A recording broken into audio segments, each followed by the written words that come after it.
ये मीठी शहर है, ये इसके रोड हैं और इस वक्त हम बाइक पे सफ़र कर रहे हैं।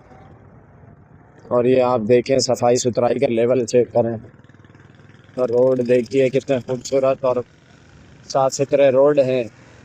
और ये देखिए डोंकी का, सन ऑफ डोंकी, ये नेशनल बैंक आ गई है यहाँ पे। और हमें किस तरफ जाना है कुछ खबर नहीं।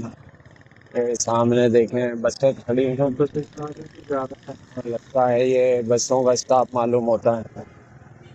यहाँ से कुछ खाने पीने की चीज़ें लेंगे।